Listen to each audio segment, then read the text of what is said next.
आसाम विधानसभा budget जथुमनि आगोल क'क्राझार सानजा जनजाति विधानसभा बियाबनि MLA लरेन्स इस्लारिया फरायसालिफोरनि थासारिखौ नोजोर होदों।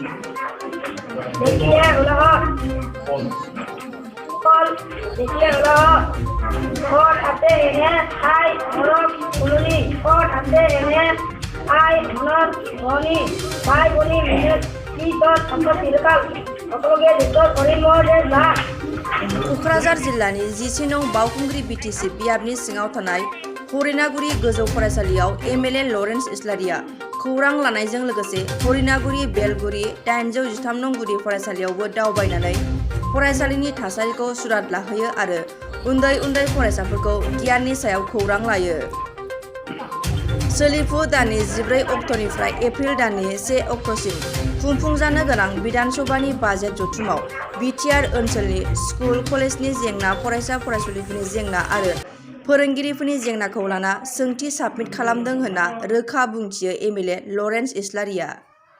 इन्टेलेक्चुएलफोर एजुकेशनिस्ट मानसिफोर ससियेल माने साइन्टिस्टफोर बयबो बाहागो लायोबासो जों गोग्गो मोनसे सोलोंथाइनि आबहावा लाबोनो हागोन। दा बेनिखायनो गासैबो मानसि फोरखौ आं खावलायदों माने बयबो जेन मदद खालामो। खायसे स्कुल नायगिदिंनाय जे हाबाफारि बे हाबाफारिया सासे MLA हाबो दङ। गावनि कनस्टिटुवेन्सिनि सिङाव थानाय जेसेबां माने स्कुलफोर दं बे स्कुलफोरखौ थिग खालामनांगौ। बेबायदियैनो आङो माखासे साननि सिगांनिफ्राय आङो स्कुल नायगिदिंनाय हाबाफारिखौ खालामगासिनो दङ। जोंनि बिटिआर हालामाव गोबां स्कुलफोर दङ जे स्कुलफ्राव दाबो थोजासे फोरोंगिरि गैया। गोबां स्कुलफोर दङ दाबो भेन्सार स्कुल जानानै दङ। बिटिआर एकर्ड बायदि बे स्कुलफ्रा सरकारि जानांगौमोन आरो बिनि थाखाय दायो एकर्ड सिगनेटरि आरो माखासे आफाद एबसु आरो बर' थुनलाइ आफाद सरकारजों सावरायगासिनो दङ। एबारनि जे जानो गोनां जे बाजेट सेसन बे बाजेट सेसनावबो आङो माखासे सोंलु दिखांदों। आं सोंलु साबमिट खालामदों रिगार्डिं माने स्कुल कलेज प्रभिन्सियेलाइज्ड। दा बेफोर कुइसनफ्रा जुदि सेलेक्ट जानानै फैयोबा एसेम्ब्लियाव अब्ला बेयावबो आङो बाथ्रा बुंनायनि थाखाय खाबु मोनगोन। आंबो सानो जे क'क्राझारा जिहेतु मेट्रिकनि रिजाल्टनिफ्राय जोबोद गाहायाव दङ। दा बेनिखायनो जोङो दानिफ्रायनो जाहाथे प्राइमारि स्टेजनिफ्राय आरम्भ खालामनानै जोंनि स्कुलनि जितु आबहावा बे आबहावाफोरखौ जाहाथे जों थिग खालामनो हायो। गोबां LP स्कुल दङ जेराव सिंगेल टिचार जानानै दङ। दा बेफोरखौ जों माब्रै थाबैनो जेराव जेसेबां फोरोंगिरि नांगौ बेबायदि जखायै फोरोंगिरि हरनो हायो। गोबां हाइ स्कुलफोर दङ जेराव दाबो साइन्स मेथ्स टिचार गैया। बेफ्राव जों माब्रै साइन्स मेथ्सनि टिचार थिसननो हायो बेफोर आयदाफोरखौ लानानै जों सावरायबाय थादों।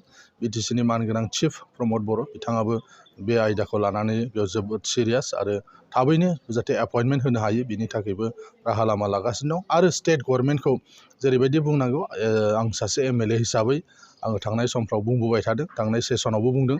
एबारनि जे सेसन बे सेसनावबो आंहा बेबायदि सोंलु दङ स्कुल कलेज बेखौ जाफुंसारनायनि आरो लोगोसे बे हरिनागुरियावनो क'क्राझार गभर्नमेन्ट कलेजखौ दा जे जोंनि मानगोनां गिबि मन्थ्रिया इउनिभारसिटि फोसावलांबाय। दा बे क'क्राझार गभर्नमेन्ट कलेजनि जे इउनिभारसिटि जानो गोनां बेखौ हरिनागुरियावनो जोङो बेखौ खालामनो होननानै सानदों आरो बिनि थाखाय हा हु नायनाय खामानिफोरखौ जागासिनो दङ। गमामायैनो बे 3 बोसोरनि गेजेराव बेखौ जुदि लुफुंनो हायोबा हरिनागुरियाव क'क्राझार जे गभर्नमेन्ट कलेजआ जे इउनिभारसिटि जागोन अब्ला जुदि बेयाव फैयोब्ला अब्ला बे ओनसोलनि एकाडेमिक जे एनभायरनमेन्ट बेबो आरो मोजांसिन जागोन होननानै जोङो मिजिंथिदों। अभारअल जोंहा जोंनि BTC जे सरकार बे सरकारा एजुकेसनखौ प्रायरिटि होनानै खामानि मावगासिनो दं। बेयाव रायजो राजा बयबो मदद खालामनांगोन।